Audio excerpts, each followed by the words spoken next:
반갑습니다. 제가 우리 천안 이렇게 오면서 정말 우리 서부 지역 우리 성도님들 대단하시다 이런 얘기를 나눴습니다. 하루 종일 새벽부터 밤까지 이렇게 앉으셔서 말씀을 들으시고 하시는데 저는 점점 피곤하지 않으시죠? 네, 제가 피곤하지 않으십니까? 그러면 아유 목사님이 더 피곤하시죠? 이렇게 말씀을 해주셔서 저 괜찮습니다. 뭐 한두 번 한 것도 아니고 지금 수십 년째 이렇게 하고 있기 때문에 저는 걱정 안 하셔도 되겠습니다. 가만히 생각해보니까 우리 젊은이들은 수영도 하고 운동도 하고 하는데 여러분들은 말씀 듣는 거 외에 뭐 할 게 없을 것 같아요. 그래서 정말 더 준비하고 기도하면서 그렇게 할 걸 하는 생각이 많이 들었습니다. 그러나 이 시간에 우리 성령 하나님께서 작은 말씀이라 할지라도 여러분이 믿음을 가합하시면 우리의 심령을 변화시키고 회복시키는 놀라운 능력이 있음을 믿으시기 바랍니다. 오늘 이 오케스트라 저는 그렇게 부르겠습니다. 정말 감동적이었어요. 구성을 너무 잘하신 것 같아요. 이것만 하면 별로 저기 할 텐데 음성부터 시작해서 너무너무 감동적이었습니다. 또 이 트리오가 하는데 이 가족입니까? 트리오 한 분들이 아니에요? 가족은 아니에요? 만약 제가 다시 태어날 수 있다면 저에게 딸이 하나 있습니다. 잘 들으셔야 돼요. 딸이 하나 있습니다. 27살 아직 결혼 안 했습니다. 앤드류스를 졸업하고 지금 기다리고 있습니다. 언제든지 연락 주시면 딸 이번에 같이 오려고 그랬는데 너무 속보일 것 같아가지고 우리 철을 여러분이 보셨으니까 알 거예요. 우리 철하고 똑같이 생겼어요. 그러면 뭐 대충 알 것입니다. 오늘부터 더 관심을 우리 철가 갖게 될 거예요. 뭐 가족 계획을 한 건 아닌데 하나밖에 하나님께 주시지 않으셨어요. 그래서 제가 만약 다시 태어날 수 있다면 딸 둘의 아들 하나 그래서 신트리오를 좀 만들고 싶습니다. 참 제가 은혜를 많이 받았어요. 예, 이 캠퍼스를 이렇게 구석구석 다닐 때마다 정말 얼마나 좋은지. 근데 여기 여러 번 오신 분들은 별로 안 좋으신 것 같더라고요. 그러나 정말 너무너무 아름답고 너무너무나 뭐 바라만 봐도 내가 충만한 그런 모습입니다. 우리 하나님께서 응원해 주시기 바랍니다. 여러분 우리 교회의 이름이 몇 가지가 있습니다.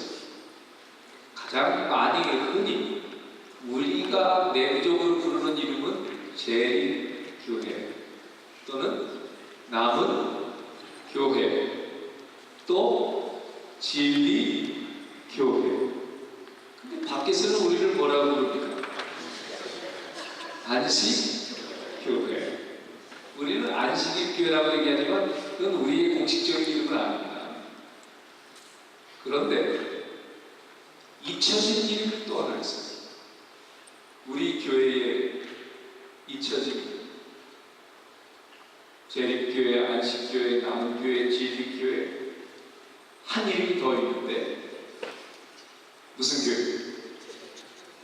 제7일 안식일 재림교회. 5초의 기회를 드리겠습니다. 저는 지금까지 우리 교회를 이렇게 부르는 걸 들어본 적이 없어요. 제가 붙인 이름입니다. 뭐 아실 리가 없죠. 그런데도 혹시 네? 이거 보세요. 아무도 모르시죠. 우리 교회의 진짜 이름 예수교회. 맞습니까?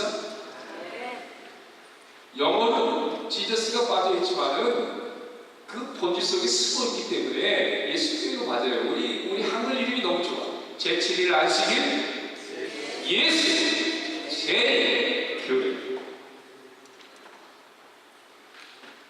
한 번은 일요일교회 목사님이 이런 얘기를 했어요. 뭐라고요? 안식일 교회는 건강 기별과 안식일 그리고 다니엘 계시록 예언이 있지만 우리에게 예수가 있다. 아멘. 이거 안식일 안 하시나요? 이거 일요일교회 목사님이 우리 교회를 비양해버리면서 하는 말씀이에요. 그러니까 그들이 생각할 때 우리 교회에 예수가 있다 없다? 제가 얼마나 충격적인 일이 있었냐면요. 제가 광나루 교회라는 곳에서 4년을 신고했습니다. 그 광나루 교회는 광나루 신학대학 장로교회 본산인 이 장신대가 있는 입구에 있어요. 삼육동 같은 곳이에요. 그곳이. 근데 입구에 이단교회가 또 버티고 있으니 그 앞에 신학생들이 지나갈 때마다 얼마나 기가 막히겠어요. 그런데 가끔 용기 있는 신학생들이 저희 교회를 찾아와요. 얘기를 해보면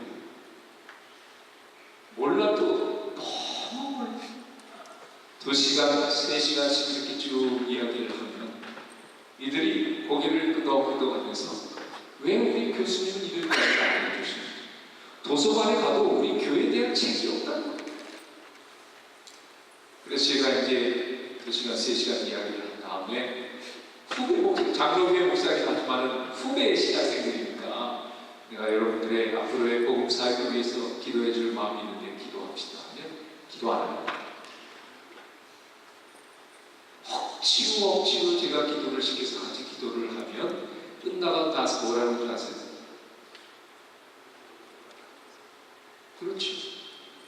그들은 우리 교회가 끝에 엘렌디 화이스의 이름으로 기도합니다 이런 줄 알았대요. 여러분 이 정도면 신학생들이 이렇게 알고 있으면 일반 교회들은 어떻게 알고 있겠어요?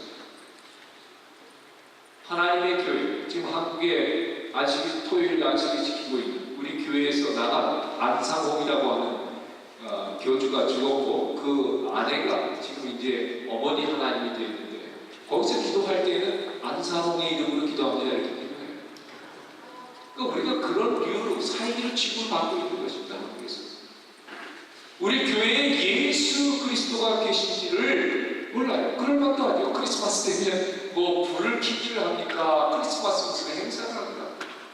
저들은 예수와 상관없는 교회로 알고 있어요.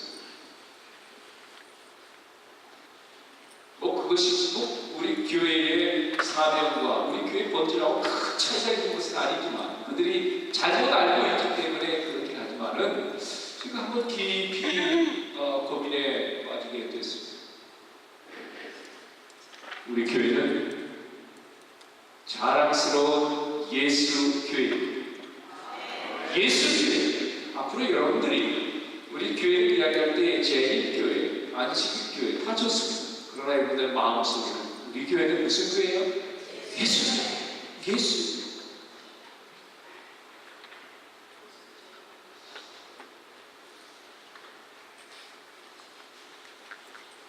그들이 그렇게 이야기할 때에 참 속이 상하긴 하지만은 그래도 꼭 속이 상해가지고 그들이 한 말에 대해서 그냥 마냥 기분 나빠할 수밖에 없는 이유가 있어요. 그들은 왜 우리에게 예수가 없다고 생각을 할까? 그리고 마지막 시대에 살고 있는 우리 남은 자손, 하나님의 남은 백성에게 예수가 있고 없고가 왜 그렇게 중요한가? 그 이유는 사도 바울이 말하는 것처럼 만약 예수 그리스도께서 너희 안에 계시지 않으면 그걸 알지 못하면 너희가 어리운 자니라.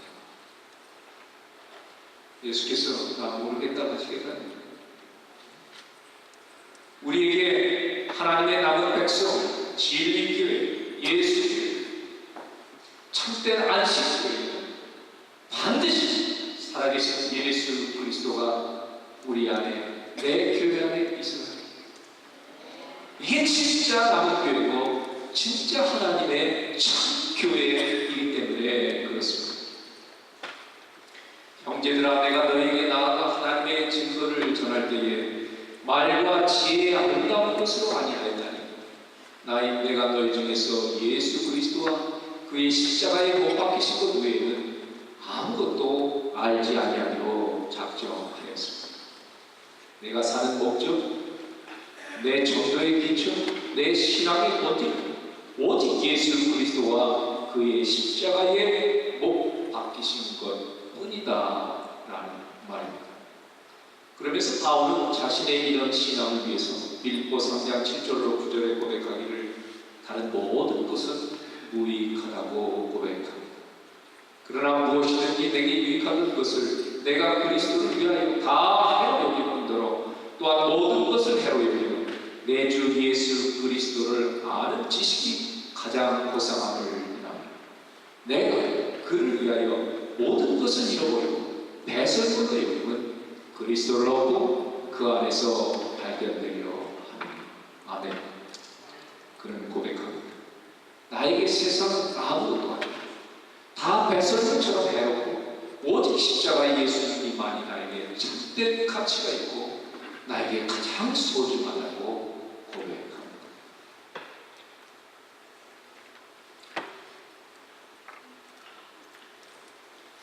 우리 한국에 중견 재벌 딸이 한 분이 계셨는데 이분이 요양차 시골에 있는 것 같습니다. 근데 요양을 하다가 농사를 짓는 한 총각과 눈이 맞아서 사랑이 빠졌어요. 그래서 서로 사랑하다가 결혼을 해야 되는데 이 재벌집에서 그걸 용납을 안 합니다. 그래서 결국에는 이 맏딸이었는데 쫓겨나고 아버지는 그와 그 아이의 부녀지간의 관계를 끊어버렸어요. 근데 그분이 이제 결국 결혼을 했습니다. 그리고 그 총각이 우리 제일교회에 있는데 농사를 지면서 신실하게 그렇게 살았어요. 근데 그분에게 아들 둘과 딸이 하나 있었습니다. 그런데 이 딸이 피아노를 전공을 했는데 제가 신고하던 교회에 나오게 됐습니다. 그래서 이 졸업때가 돼가지고 거의 졸업할 때가 됐는데 이 어머님이 목사 사회를 넣고 싶어가지고 정치거든 신학생을 소개했어요. 그래서 신학생하고 선을 보게 된 거예요. 그런데 이 아저씨가 뭐 총각이 마음에 드는 것 같긴 한데 지금 졸업하자마자 뭐 해야 됩니다. 자기 친구들은 졸업하면 놀고 싶고 마음껏 하고 싶은 일들이 많은데 근데 졸업하자마자 결혼을 하면 뭘 해야 돼요? 교회 가서 목회를 해야 되죠. 이 아가씨가 신앙은 좋긴 한데 너무 그게 너무 싫은 거예요. 그래서 저와 외처가 열심히 설득을 해서 참 착해요. 제 말을 잘 듣습니다. 제가 그랬어요. 너는 다시 태어나도 이런 총각 절대로 만나지 못한다. 설득이 됐어요. 그래서 이제 사귀기로 했어요. 근데 이제 조건부로 사귀게 됐어요. 2년 동안 그 신학생은 대학원을 가고 그 다음에 이 아저씨는 또 대학원을 가기로 해서 2년 동안 지내다가 그 다음에 결혼을 하든지 안 하든지 하기로 한 것입니다. 그런데 그 사이에 이 재벌집에서 이 아버님이 돌아가시기 전에 그 맏딸을 받아들였어요. 그래서 유산도 좀 받고 이러면서 그 가정이 하루아침에 감당하기 어려운 그건 여러분들이 생각하십시오. 그러니까 이 아가씨가 이제 막 유학도 가고 막 이러면서 이제 2년을 세상을 접하면서 이렇게 살았다고 할까. 그럼 어떻겠어요? 2년이 그냥 쏜 화살처럼 지나가지 않겠습니까? 그래서 2년이 다 돼서 이제 어떻게 해야 될까? 고민하다가 제가 심한 교회에 또 오십니다.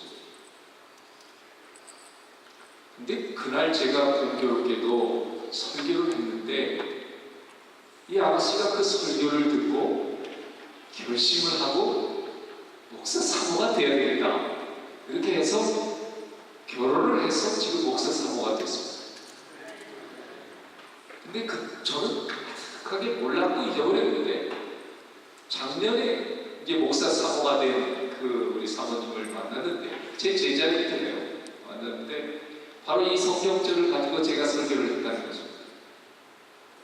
예수님을 아는 지식이 가장 고상하고 이 세상은 아무것도 아니라고 하는 성령의 은혜를 받는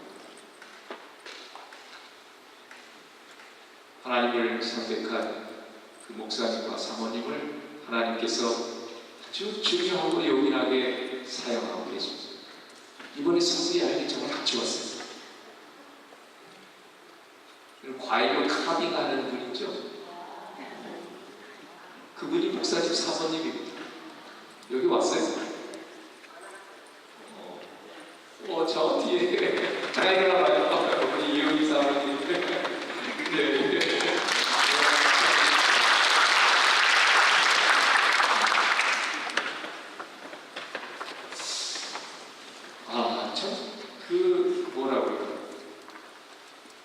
세상을 더 많이 알게 되고 내가 버릴 것은 정말 갖고 싶은 것도 많고 하고 싶은 것도 많은데 예수가 가장 소중하고 이 모든 것이 아무 의미가 없다 하는 그런 은혜는 참 쉽게 오는 은혜가 아닌 것 같아요. 그러나 하나님께서 우리에게 그런 은혜를 주고 싶어 하시고 우리가 어느 순간에 그런 은혜에 접하게 되면 우리가 하나님을 위해서 그렇게 살 수 있게 되는 줄 믿습니다. 여러분과 저에게도 그런 같은 은혜가 충만하시기를 바랍니다. 그런데 여기서 예수 신앙에 대한 바울의 고백을 들여다보면 가장 핵심적인 단어가 아는 것이라고 하는 것을 우리가 알 수가 있습니다. 이게 보시면 형제들아 하면서 예수 그리스도와 그의 십자가에 못 박히신 것 외에는 아무것도 알지 아니하기로 작정합니다. 그러면서 여기 아는 것에 대해서 이야기하고 있습니다. 그 다음에 빌립보 3장에도 예수 그리스도를 아는 지식이 가장 고상합니다. 오늘 저는 이 두 본문의 말씀을 가지고 예수 신앙의 핵심적인 두 가지 사항을 여러분과 함께 나누기를 원합니다. 여러분, 왜 아는 것이 중요한가? 우리가 아주 귀에 못이 박히도록 들은 말씀은 이 안다라고 하는 것은 그냥 단지 지식적으로만 아는 것이 아니라고 하는 사실을 우리가 너무나 잘 압니다. 어찌됐든 간에 아는 것이 대단히 중요합니다. 왜 그런가?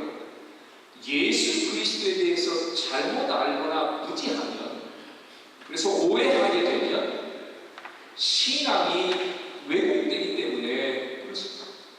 그런 예들을 우리는 구약에서 얼마든지 찾아볼 수 있음을 알고 있습니다. 예수님과 이 땅에 오셔서 하나님에 대해서 오해하고 있는 이스라엘 백성들에게 집중적으로 가르친 것은 너희가 신뢰하고 믿고 섬기는 그 하나님은 너희들이 생각하는 그런 하나님이 아니다. 그래서 하나님에 대해서 예수 그리스도께서 몸소 자신을 통해서 보여주시고 여러 사복서를 하나하나 보실 때마다 하나님의 품성과 하나님에 대한 오해를 수정하기 위해서 얼마나 예수님께서 애쓰셨는지 보실 수 있습니다. 그들이 얼마나 빗나가고 잘못된 신앙 속에 있었는지를 우리는 요한복음 5장 베데스다 교회를 통해서 우리가 읽고 왔습니다.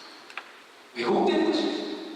만약에 우리가 예수 그리스도에 대해서 지식적으로 알고 있다 할지라도 우리가 아는 것만큼 믿음을 가지고 우리가 아는 것에 반응하지 못하면 우리는 실족하고 빗나간 신앙, 왜곡된 길에서 신앙을 하고 있을 확률이 100%입니다. 여러분, 하나님 믿는 사람에게 가장 어려운 일이 무엇일까요? 어떤 분이 그랬어요. 하나님 믿는 사람에게 가장 어려운 것은 하나님을 믿는 것이다. 하나님을 믿는다고 하는 그리스도인에게 가장 어려운 것은 하나님을 믿는 것이다. 우리는 아는데 정말 하나님을 믿는다, 그분이 살아계셔서 나와 함께 하심을 믿는다면 어떻게 그렇게 아주 술술술 거짓말할 수 있어요? 어떻게 그렇게 얼굴색 하나 변하지 아니하고 교만할 수 있는가?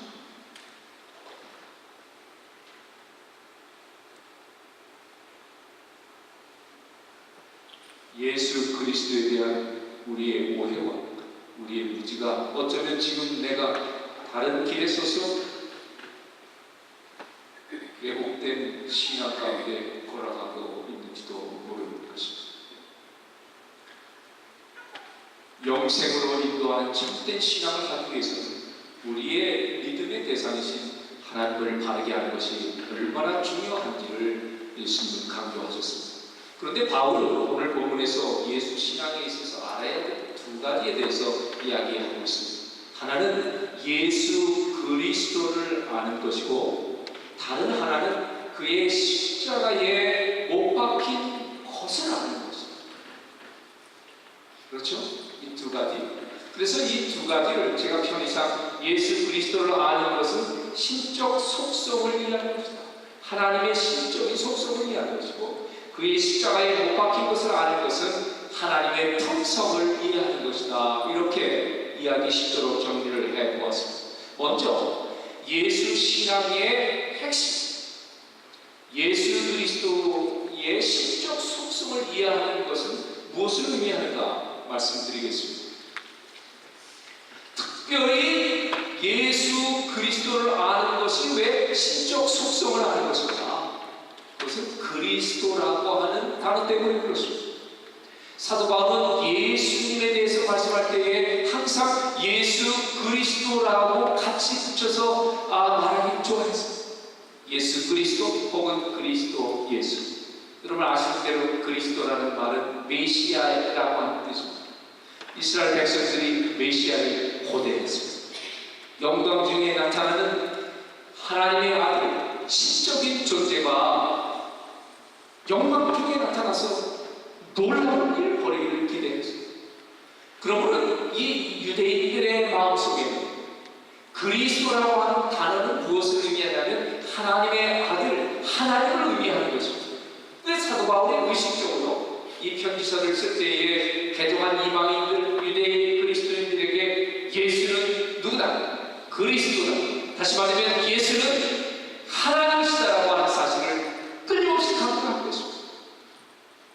그래서 예수 그리스도는 너희들이 십자가에 못 박혔지만 그는 한갓 인간의 지난 길이 아니라 그분은 하늘에서 이 땅의 모든 걸 버리고 오신 진정한 메시아 하나님이셨다고 하는 사실을 거듭거듭 강조하면서 이 사도 바울이 이제 예수 그리스도 교회가 탄생해서 출발할 때에 마귀가 짓밟는 고난과 고초 속에서 그 초대교회들이 큰 박해의 불길 속에 이제 빠져들게 될 텐데, 살아계신 예수 그리스도에 대한 믿음을 붙들지 않으면 그들이 더 이상 희망이 없기 때문에 요한과 바울이 살아계신 예수 그리스도, 불꽃 가운데 나타나시는 예수 그리스도, 그분에 대해서 그렇게 강조하고 말씀하신 것입니다. 그러면 이 예수 그리스도의 신적 속성에서 가장 핵심적인, 가장 중요한 내용이 뭐예요? 그 내용은 여러분 출애굽기에 나와 있는 이 말씀이라고 저는 믿습니다. 출애굽기 3장 14, 15절에 보면 예수님 하나님께서 모세에게 말씀하셨습니다. 나는 스스로 있는 자, 너는 이스라엘 자손에게 이같이 이르되 여호와라 하라. 이는 나의 영원한 이름이다. 그리고 하나님께서 모세에게 당신을 드러내실 때에 이름으로 드러내셨습니다. 영광과 현현으로도 나타나셨지만 분명한 이름을 주셨는데 그 이름은 여호와. 풀어서 말씀하시기를 나는 스스로 있는 자다라고 하는 뜻입니다. 그러면 지금 예수 그리스도의 속성을 이야기하는데 구약에 있는 여호와 하나님의 지금 속성을 이야기하면 예수 그리스도가 그러면 여호와 하나님이라는 거냐? 예수 그리스도가 구약에 나오는 여호와 하나님이십니까? 만약 그렇게 믿으시면 크게 아멘 하시기 바랍니다. 그러면 증거를 대라면 증거를 대야겠죠. 제가 한 가지만 가르쳐드리겠습니다. 앞으로 구약의 여호와 하나님이 신약의 예수 그리스도라고 하는 사실을 믿는데 증거를 대라고 하면 이 증거를 대표해요. 아주 쉽습니다. 계시록에 보면 계시록 1장 8절에 주 하나님이 가라사대 나는 알파와 오메가 이제도 있고 전에도 있었고 장차 올 자여 전능한 자라 하시더라. 여러분, 이 말씀은 예수님께서 요한에게 하신 말씀입니다. 그래서 요한계시록 1장에 보면 나는 알파와 오메가의 처음과 나중이라는 이 구절이 두 구절이 나옵니다. 그러면서 요한에게 나는 알파와 오메가 처음과 나중. 여러분, 요한은 구약 성경을 하나님의 말씀으로 믿고 있는 유대인이었습니다. 그래서 요한이 예수님이 나타나셔서 요한에게 나는 처음과 나중이라고 할 때 요한은 그게 무슨 말인지 금방 알아들었어요. 왜 그러냐면 이 처음과 나중이라고 하는 이 말씀은 예수님이 요한에게 나타나셔서 말씀하시긴 하셨지만은 이 말씀은 벌써 몇 천 년 전에 이사야에게 나타나셔서 여호와 하나님이 이사야 선지자에게 나는 처음과 나중이라 그렇게 하신 말씀이라 이 말입니다.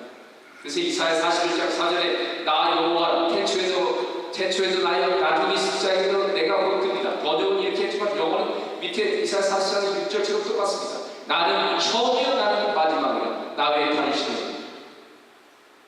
세 번이나 나옵니다. 이사야 48장 12, 13절에 나는 처음이요 또 마지막이다. 야곱아 나를 들으라.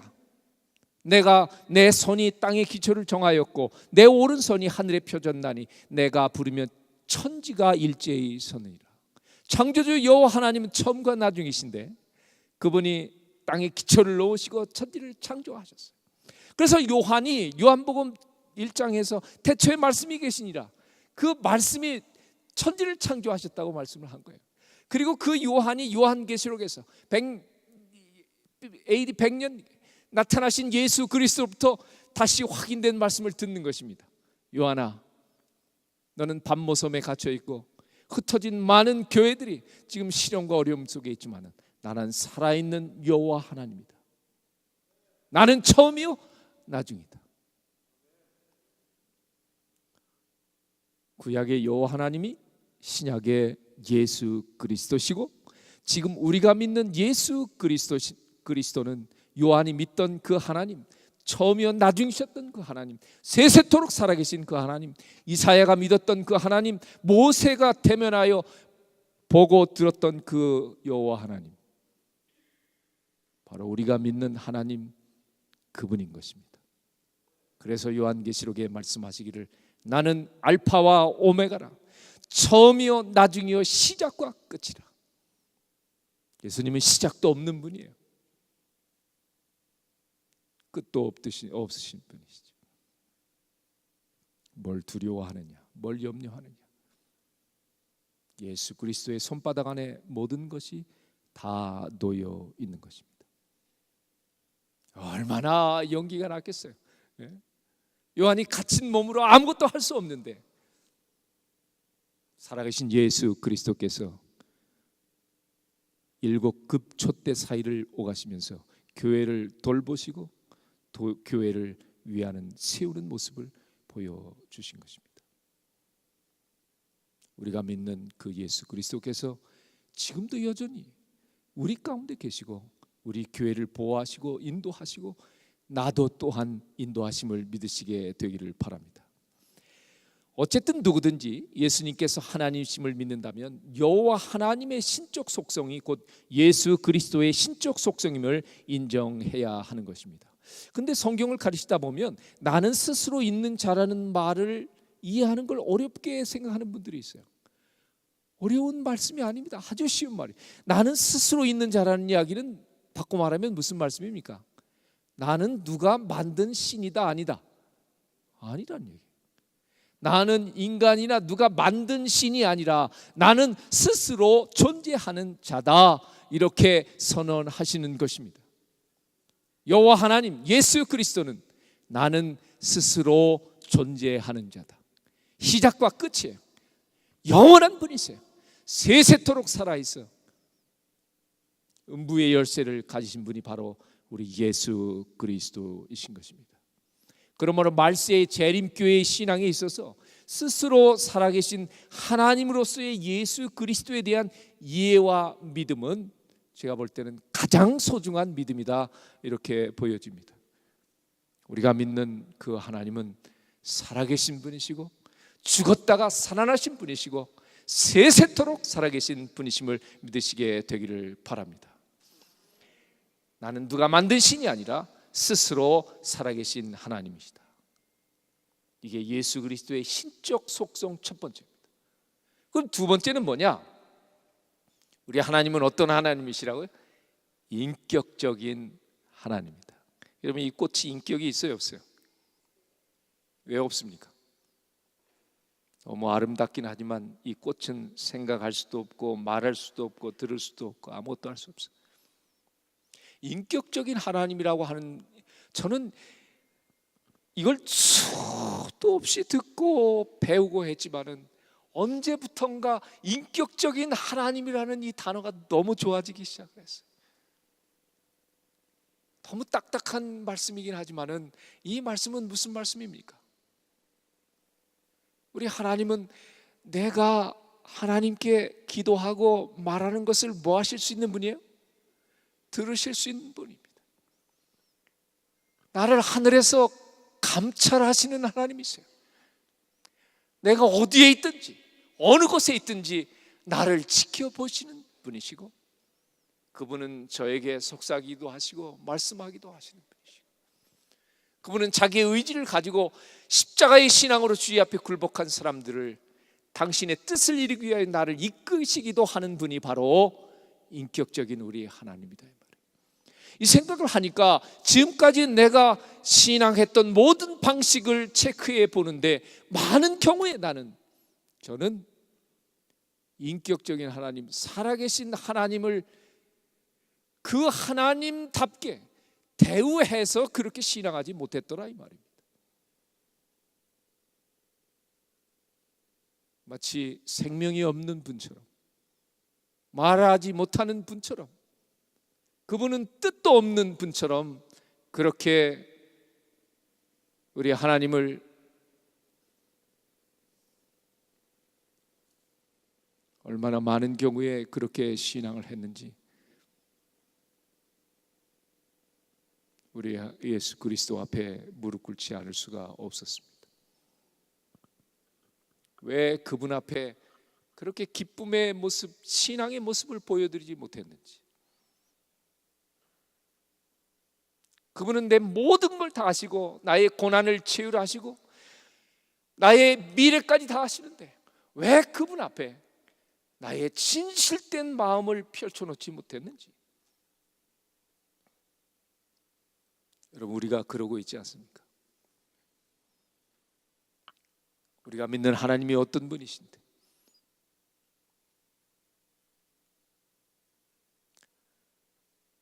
만약에 오늘 이 자리에 오신 우리 모든 성도님들이 살아계신 예수 그리스도의 신앙을 회복하고 이 동산을 내려간다면 서부 지역의 교회들이 뒤집어질 거라고 저는 믿습니다. 저분이 이번 서부 야영에 다녀오더니 달라졌어. 한 사람이면 충분하지 않습니까? 하나님의 성령으로 거듭난 예수 사람 한 사람이면 교회 뒤집는 건 아무것도 아니에요. 저는 지금도 한 청년을 기억합니다. 얼마나 열심히 신앙생활을 했는지. 제가 교육전도사 할 때인데, 근데 어느 날 그 친구가 저에게 아주 진지한 표정으로 눈물을 흘리면서 이런 말을 하고 떠나갔어요. 전사님, 저는 이 교회에서 예수님을 만날 수가 없었습니다. 그 뒤로 저는 그 청년을 보지 못했습니다. 제가 내일 간증하겠습니다마는 그 후로 제 모든 것이 정말 혼란 속에 빠지게 됐어요. 도대체 재림교회가 뭔가? 재림교회 신앙이란 도대체 뭔가? 여러분 모두가 작은 예수가 되시기를 진심으로 축원합니다. 우리의 심령에 예수 그리스도가 살아계시면 어렵지 않은 일이에요. 그런데 우리의 의식 속에 살아계신 예수 그리스도, 인격적인 예수 그리스도, 그분이 살아있지 않는 거예요. 우리가 그동안 예수 그리스도를 마치 우상대하듯이 섬기듯이 해왔는지 모르겠습니다. 아마 많은 부분은 그렇게 했을 것이에요. 많은 부분. 우리 하나님께서 절대 그걸 원하시지 않는 것. 성경에 수도 없이 그런 말씀을 주셨어요. 우리 하나님은 인격적인 하나님이십니다. 그래서 그분은 말씀하시는 분이세요. 심지어 그분은 곧 말씀이라고까지 여기에 말씀하셨습니다. 보고 듣고 느끼고 말씀하시고 결정하시는 의지를 가지신 분이라고 하는 말씀입니다. 그래서 성경에 보면 가장 많이 반복되는 충고와 명령이 내 말을 청종하라, 내 말을 청종해라. 저는 왜 이렇게 성경에 순종하고 청종하고 들으라고 하는 말씀이 많을까? 그분은 말씀하시는 인격적인 하나님이시기 때문이라는 사실을 알고 나서 너무나 당연한 것인데 그때부터 많은 신앙의 변화가 오기 시작을 했습니다. 여러분, 이 세상에는 두 종류의 신이 있습니다. 하나는 인간을 만든 신이고 다른 하나는 인간이 만든 신입니다. 인간들이 만든 신을 우리는 우상이라고 부르고 인간을 만들 신을 우리는 여호와 하나님이라고 부릅니다. 그렇다면 우상과 이 하나님의 차이를 성경에는 어떻게 묘사를 했는가? 성경은 아주 단순하게 묘사했습니다. 먼저 우상에 대해서 말씀하시기를 우상은 말하지 못한다. 뭐라고요? 우상은 뭐하지 못한다? 당연한 것이죠. 또 이 계시록에 봐도 보거나 듣거나 다니거나 하지 못한다. 이게 우상에 대한 성경의 정의입니다. 사도 바울도 너희도 알거니와 너희가 이방인으로 있을 때에 말 못하는 우상에게로 끄는 그대로 끌려갔느니라. 그러니까 성경은 인간이 만든 우상을 한마디로 말 못하고 보지도 못하고 듣지도 못하고 생명이 없는 비인격체라고 그렇게 규정하고 있는 것입니다. 사실 하나님과 우상의 차이를 이런 식으로 비교하는 것은 좀 유치해 보이긴 합니다. 말하네 못하네. 그러나 실제로 우리가 깊이 생각을 해보면 일반 신들은 신의 우열을 가릴 때에 전쟁에 누가 능하냐, 누가 힘이 세냐, 누가 더 전능하냐를 가지고 신의 우열을 가려요. 그리스 로마 신화로부터 모든 신들을 여러분 보세요. 가장 센 신이, 전능한 신이 최고의 신으로 그렇게 추앙됩니다. 그러나 성경은 하나님과 인간들이 만든 우상을 비교할 때에 그런 것으로 비교하지 않았어요. 그래서 성경은 하나님의 말씀인 것입니다. 인간의 생각하고는 전혀 달라요. 유치해 보이긴 하지만 그러나 하나님다우신 방식으로 설명했어요. 이렇게 설명한 가장 큰 이유가 뭡니까?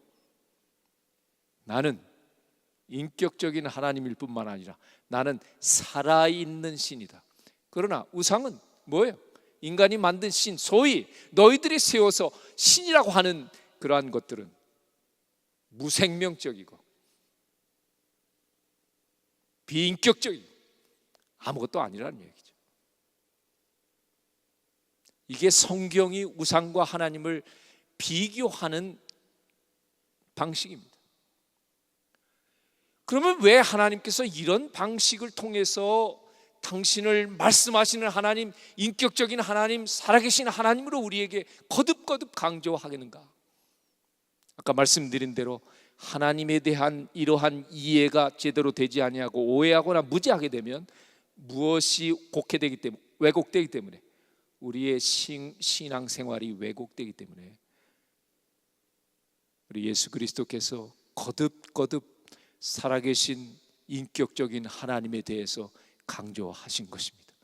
그러니까 이 부분에 대해서 우리의 신앙이 집중되지 못하면 십중팔구 우리의 신앙은 왜곡된 길에 서 있을 것이라 하는 것입니다. 그렇습니다. 우리 하나님은 스스로 살아계신, 따라합시다. 스스로 살아계신 하나님,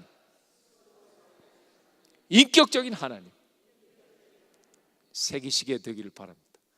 이제부터는 여러분들이 안식일을 맞든 가정 예배를 드리든 하루의 생활을 사시든 늘 내 마음에 들어오길 원하시고 나와 함께 하시는 그 예수 그리스도에게 못할 말이 없고, 그분에게 여러분이 무엇이든지 말씀할 수 있잖아요. 그러면 그 좋으신 우리 하나님께서 우리의 생애를 인도하시고 위로하시고 가장 좋은 길로 우리를 인도하실 것입니다. 그래서 제가 첫날에도 말씀드렸듯이 우리의 신앙이 비록 예수의 이름을 부르고 있지만은 혹시 예수 미신이 아닌가? 나는 과연 예수의 참된 신앙을, 예수 신앙을 하고 있는가? 계속해서 우리에게 되묻고 되물어야 할 것입니다. 점쟁이나 무당을 찾아가서 자신의 소원을 이야기하고 소원을 비는 사람들의 모습을 보면 그리스도인들이 하나님 앞에서 기도하는 것보다 훨씬 더 진지한 것을 우리가 볼 수 있습니다. 그 사람들은 무당이 써주는 부적을 그리스도인들이 하나님의 말씀을 소중히 여기는 것보다 더 소중히 여깁니다. 용하다는 무당을 찾아가서 구슬 한번 하기 위해서 그 사람들이 지불하는 액수를 보면 그리스도인들이 하나님 앞에 바치는 헌금의 액수와는 비교가 되질 않아요. 그러나 그럼에도 불구하고 우리는 그들을 가리켜 신앙인이라고 말하지 않습니다. 무당 앞에서 아무리 진지하고 아무리 거액을 헌금한다 하더라도 사람들을, 그런 사람들을 가리켜서 미신을 쫓고 있다라고 말하지, 결코 신앙한다고 말하지 않습니다. 그러므로 미신과 신앙의 차이가 무엇인가? 그것은, 미신은 나의 무엇을 가지고 신을 변화시키려고 하는 시도를 하는 게 미신입니다. 그런데 신앙은 그 하나님께서 나를 어떻게 하실 거다, 살아계신 그분께서 나를 변화시키실 거라고 하는 믿음을 가지고 그분 앞에 굴복될 때에 신앙하는 사람은 자신이 변하는 걸 경험하게 돼요. 그러므로 내가 20년, 30년을 신앙을 했는데도 나는 변한 게 없는 것 같아. 겸손하게 생각해서 그렇게 말씀하실 수 있지만은 자신은 알아요. 만약 그게 사실이라면 나는 예수라고 하는 내 욕심을 투사시킨 예수 그리스도를 만들어 놓고 예수라는 우상 앞에 미신적인 신앙을 지금까지 해오신 것입니다. 그 예수는 내 소원을 들어줘야 해요. 내가 변화될 리가 없죠. 그러나 만약 살아계신 예수 그리스도 앞에 굴복하고 그 예수께서 나를 변화시키도록 나를 맡기면 만 하루만 해도 그 사람이 변화되는 걸 여러분들이 목격하셨을 것입니다. 저는 목회하면서 여러 차례 그런 걸 봤어요. 한순간에 사람을 변화시켜요. 그러므로 신앙과 미신의 차이점은 바로 나의 변화 유무에 달려 있습니다. 여러분 한번 생각해 보십시오. 구하기 전에 모든 걸 아신다고 예수님이 말씀하셨는데 내가 믿는 하나님이 그런 하나님이라고 생각되면 내 기도가 어떻겠습니까? 그런데 만약 아무것도 모른다고 생각하면 나의 신앙이 어떻게 바뀌겠습니까? 저는 지금까지 목회하면서 폐업 예배 드려달라는 분은 한 번도 못 봤어요. 개업 예배는 뭐 정말 가는 데마다 개업 예배는 많이 해드려. 제가 처음 목회 시작할 때는 개업 예배 가면 축복 기도를 많이 했는데 나중에는 이제 좀 연륜도 쌓이고 이렇게 되니까 개업 예배 가서 축복 기도 대신 어느 목사님 말대로 아버지 하나님 이분의 믿음만큼만 복을 주십시오, 이렇게 이제 기도하게 되더라고요. 여러분, 개업하면 신앙이 더 좋아질까요? 더 나빠질까요? 네? 뭐 다른 그런 거 아니겠지만은 10중 8구 안 좋아집니다.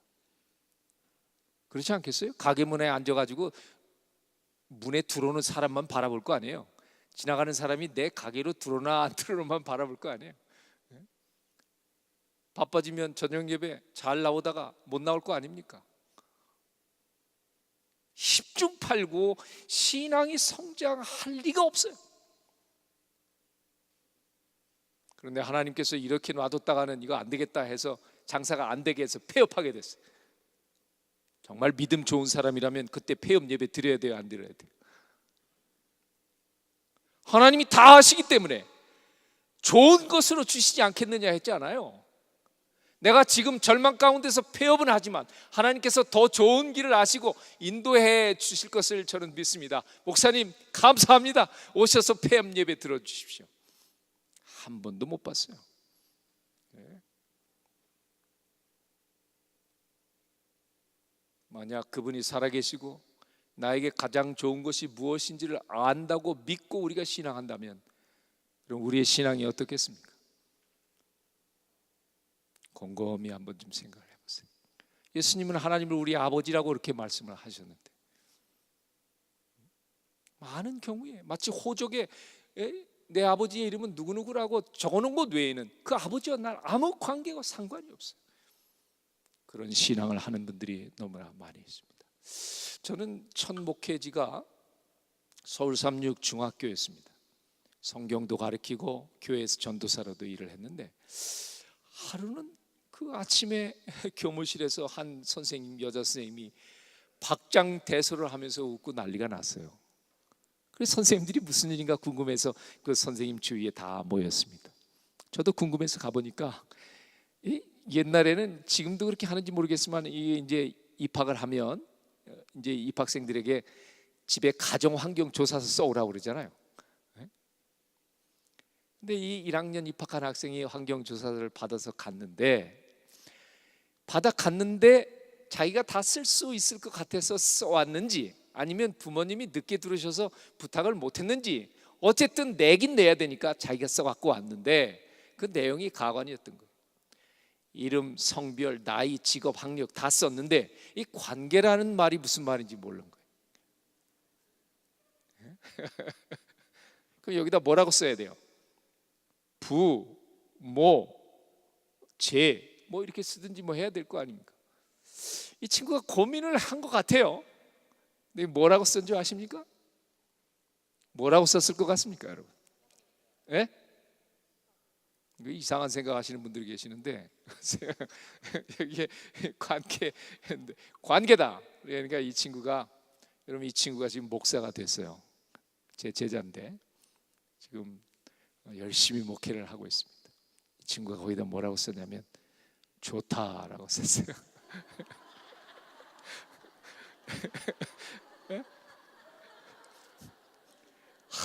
제가 이걸 아직도 잊어버리질 않아요.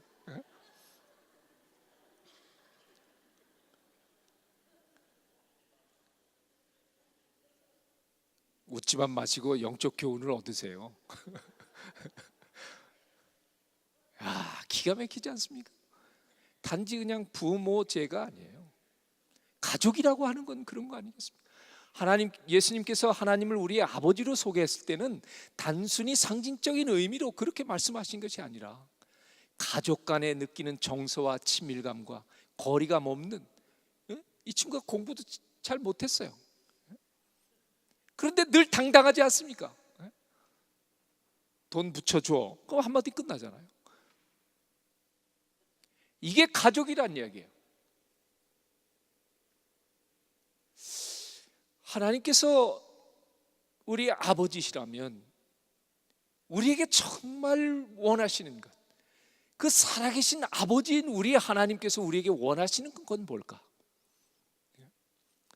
제 동기 목회자 중에 지금 미국에서 목회하는 피 목사님이 계십니다.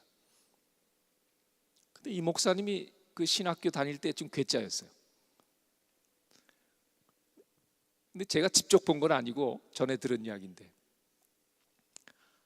이분이 산속을 이렇게 기도하러 가면 이렇게 누가 있나 없나 보고 저쪽에 가가지고는 거기서 그냥 뭐 손놀이를 하고 뭐 하늘을 보면서 이러고 난리가 나요.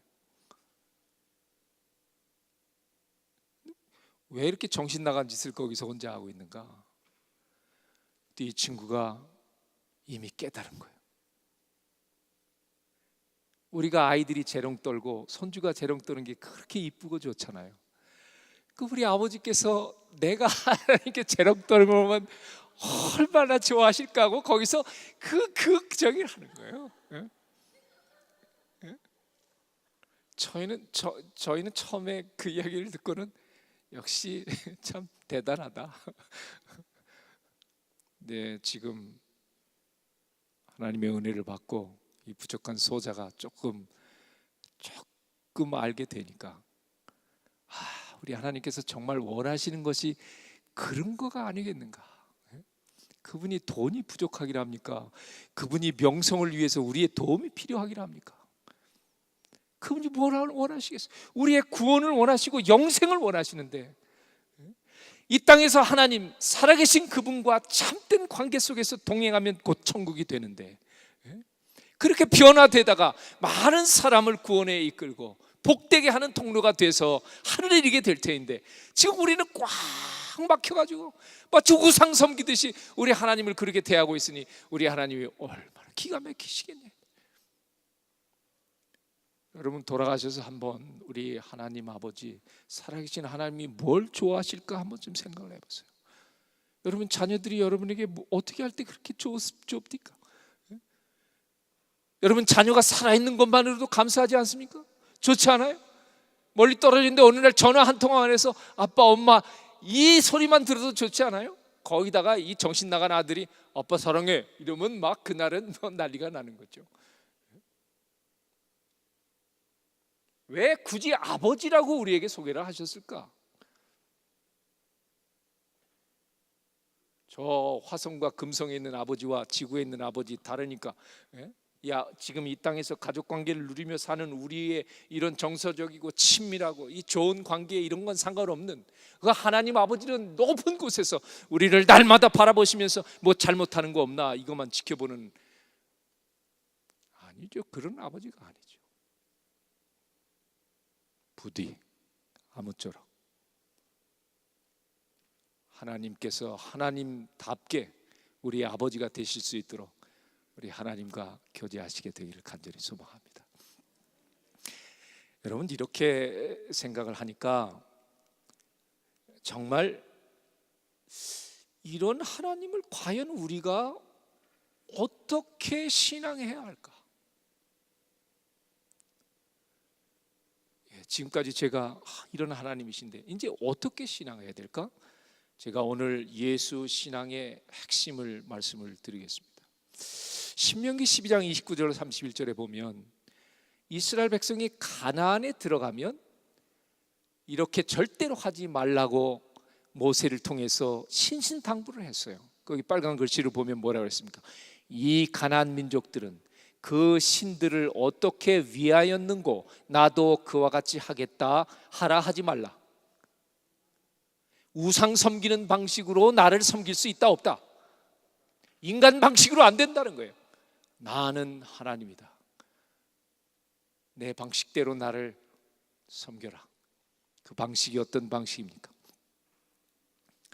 여러분, 십계명에 그 방식을 말씀해 주셨어요. 첫째 계명, 첫째 계명부터 넷째 계명까지는 하나님을 어떻게 섬기는지에 대해서 말씀하신 계명이지 않습니까? 첫째 계명, 나 외에 다른 신들 있게 말지니라. 당연한 말씀이죠. 둘째 계명, 우상 만들지 마라.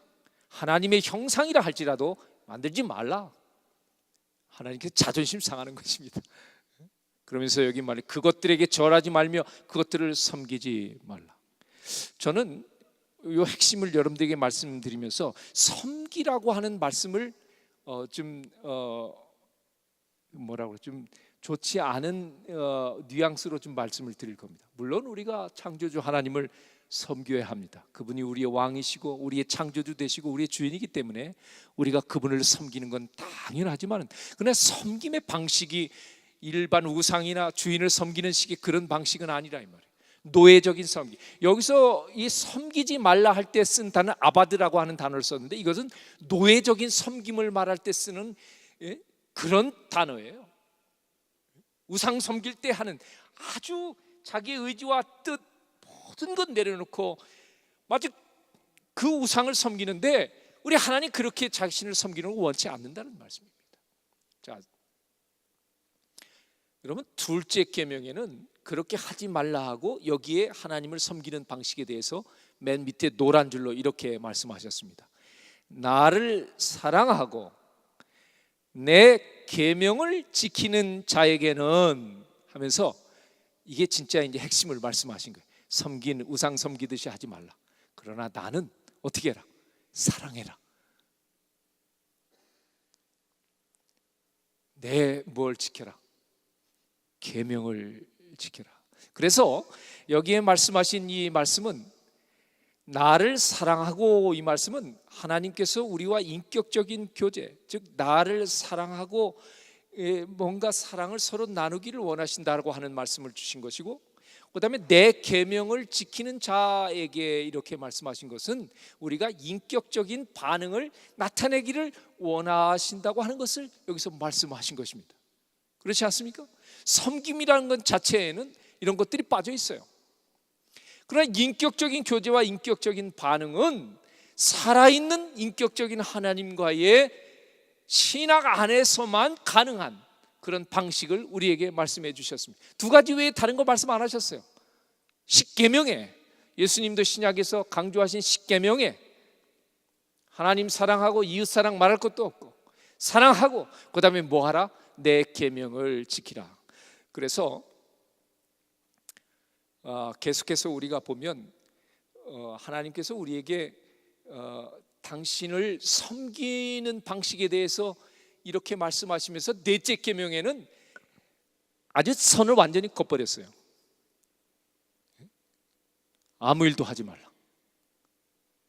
보통 우상을 섬기거나 뭔가 섬길 때에는 대단해야 되지 않습니까? 최고 최선 최고로 큰 걸 가지고 섬겨야 되는데, 우리 하나님께서 아무것도 하지 마라. 그게 안식일 계명으로 못 박아 놓으신 하나님의 품성을 보여주신 결정적인 말씀이에요. 제가 내일 좀 더 자세히 말씀드릴 것입니다. 여러분, 세상에는 300종 이상의 창조설화가 있어요. 근데 이런 창조설화를 살펴보면 너무나 인간적인 방식으로 기록된 것이죠. 여기에 보면 인간을 만들었는데 인간을 만든 목적이 자신들을 섬기고 부려먹기 위해서 인간을 창조했다. 그 다음에 다른 아트라카시스라고 하는 그 창조설화에 보면 여기 뭐라고 했어요? 그 일을 대신할 인간을 창조함으로 비로소 작은 신들이 일에서 벗어날 수 있었다. 그러니까 이 세상이 만든, 인간이 만든 신들의 설화에 나오는 인간 창조의 이야기들은 그 목적이 다 뭐냐면 신을 섬기도록 하기 위해서 창조했다는 거예요. 그러나 우리 참 하나님, 살아계신 하나님께서는 전혀 다르지 않습니까? 아무것도 하지 마라. 나를 위해서뿐만 아니라 아무것도 하지 마라. 이것이 살아계신 우리가 믿는 그 하나님의 마음입니다. 부성애적인 가장 강력한 표현, 그게 넷째 계명에 우리에게 말씀하신 것입니다. 그러면 참된 예수 신앙의 진짜 신앙 방식은 무엇인가? 사도 바울이 이렇게 이야기했습니다. 그의 아들 예수 그리스도 우리 주로 더불어 교제케 하시는 하나님은 미쁘신다.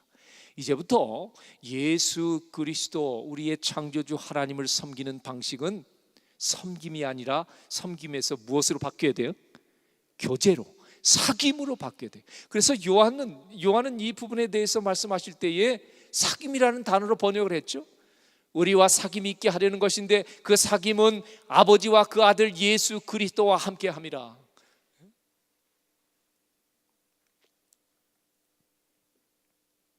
그럼 예수님은 어떻게 말씀하셨을까요? 사귐에 대해서 예수님은 어떻게 말씀하셨을까요? 우리 예수님은 말씀하지 않으셨어요. 그러면 말씀하시는 대신에 이 땅에 오셔서 친히 교제가 무엇인지를 보여주셨습니다. 심지어 죄인하고까지라도 뭐가 됐어요? 친구가 되어주셨다. 이게 살아계신 우리 하나님께서 얼마나 우리와 소통하고 교제하고 나누기를 원하시는지를 보여주신 게 예수님이 이 땅에 오셔서 산 생이었다, 이 말씀입니다. 여러분, 신앙의 회복은 섬김에서 사귐으로의 회복이 되어야 될 줄로 믿습니다. 하나님의 열망임을 믿으시게 되기를 바랍니다.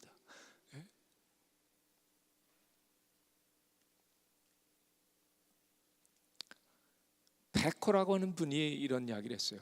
창조와 구속을 통해 도달하려는 궁극적 지향점이요, 신학과 설교로 끊임없이 지향되어야 하는 목표가 있는데 그것이 바로 하나님과 인간의 교제다.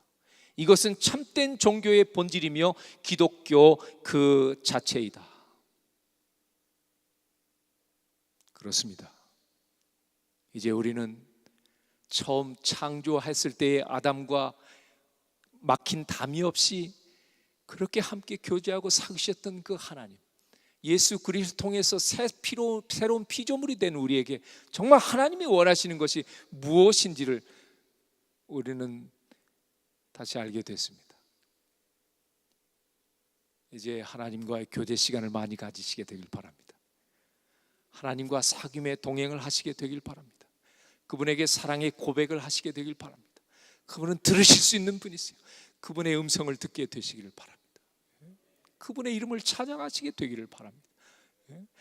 아주 단순한 방식으로 우리는 거룩해질 수 있어요. 여러분, 성화되기 위해서 뭐 대단한 걸 하는 줄 아는데 아니요, 예수님과 사귀면 예수님처럼 변화되게 되어 있습니다. 정말 호소합니다. 이전과는 전혀 다른 방식으로 우리 하나님과 사귐의 통로로 그 방식으로 들어가시게 되기를 간절히 소망합니다. 그래서 요한이 요한 1서에 십계명에 있는 말씀, 예수님이 하신 말씀을 따라서 이렇게 이야기한 것입니다. 하나님을 사랑하는 것은 이것이니 우리가 그의 계명들을 지키는 것이라. 그렇죠? 하나님과 사귀게 되면 그분이 얼마나 좋은 분이라는 걸 알게 되니까 그분의 말씀을 따라가게 돼 있어요. 근데 따르지도 않으면서 사랑한다는 건 말이 안 되는 거 아니겠습니까? 신앙은 너무나 단순합니다. 그분 안에 들어가면 모든 것이 단순해집니다. 두 부류의 신앙이 있습니다. 추도식하는 신앙인이 있고, 어떤 부류는 생일 잔치하는 것 같은 신앙을 하는 부류가 있어요. 저는 가만히 보면 우리 재림교회 성도님들의 예배하는 스타일을 가만히 보면 꼭 추도식 하는 것 같아요.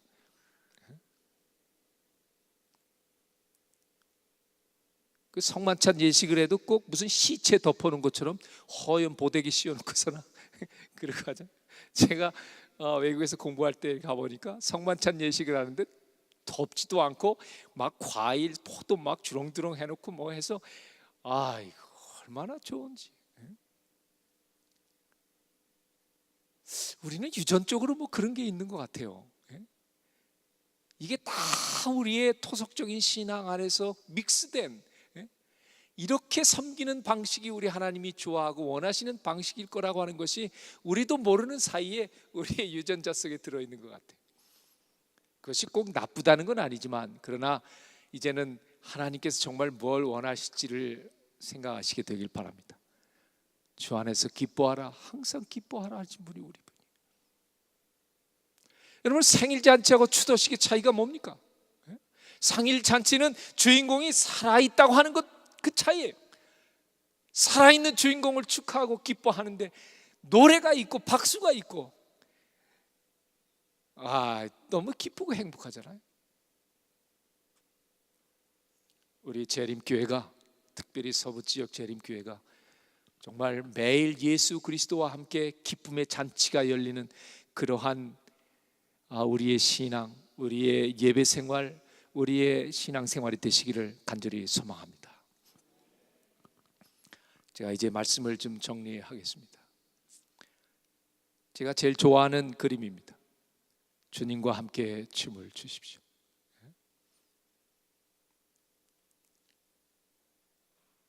아무도 안 볼 때 주님과 함께 왈츠를 한번 좀 춰보세요. 우리 주님께서 기다리고 계실지 누가 압니까? 그분은 흥에 겨운 분이신데, 죄인 하나만 들어와도 잔치를 베풀고 종을 울리고 하는 분이신데,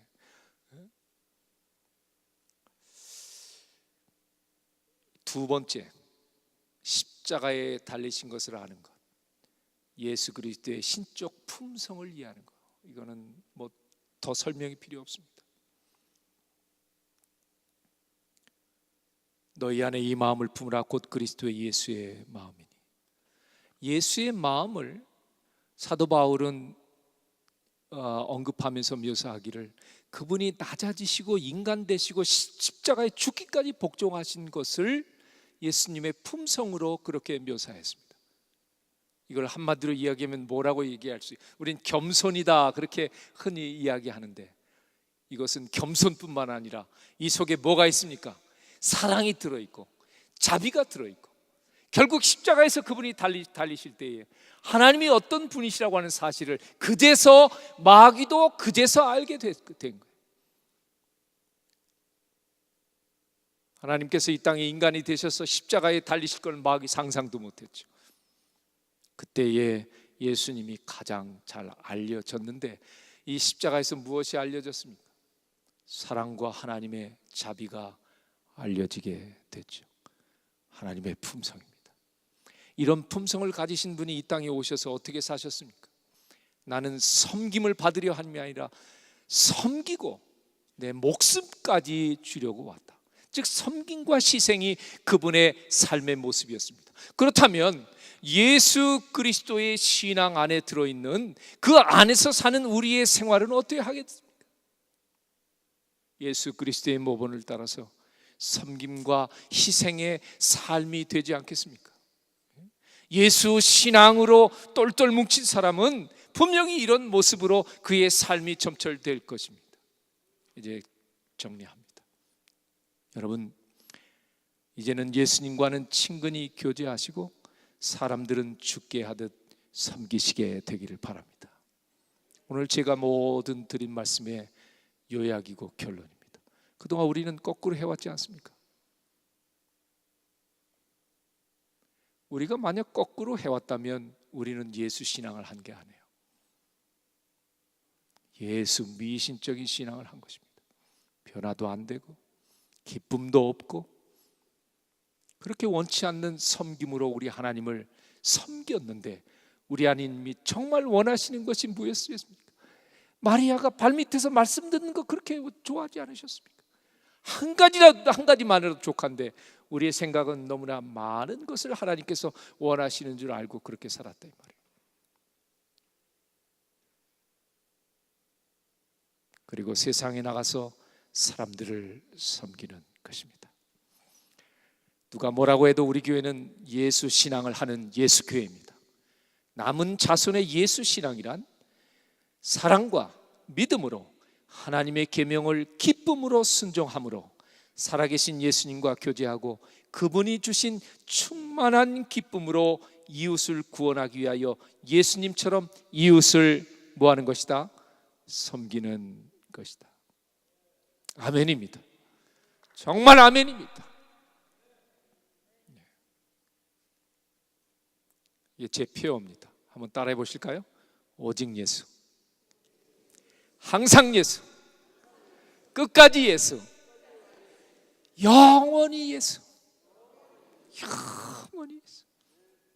어떤 사람이 그래요. 끝까지 영원히 똑같은 거 아니냐? 아니에요. 끝까지는 예수님 재림하실 때까지 하자는 얘기고, 영원히는 재림하고 나서도 영원히 우리 예수님, 오직 예수, 항상 예수, 끝까지 예수, 영원히 예수 그리스도 안에서 영생 복락을 누리시게 되기를 간절히 소망합니다. 기도하겠습니다. 살아계신 우리 아버지, 우리가 그동안 예수의 이름을 부르고 예수의 이름으로 많은 일들을 한다고 하였지만, 우리 하나님이 정작 원하시는 것이 무엇인지 오늘 다시 한번 주의 앞에 묻습니다. 아버지, 말씀을 통해서 우리에게 말씀해 주셨사오니 이제 살아계신 우리 하나님이 정말 원하시는 것이 무엇인지 고민하게 해 주시옵소서. 그래서 우리 예수님, 우리 살아계신 여호와 하나님을 기쁘게 하는 신앙하게 해 주시옵소서. 오늘 하루 우리의 충만한 하루였습니다. 이제 편한 쉼을 주시고 내일 다시 살아계신 예수 그리스도 안에서 기쁨을 누리게 해 주시옵소서. 살아계신 예수님의 이름으로 간절히 기도하옵나이다. 아멘.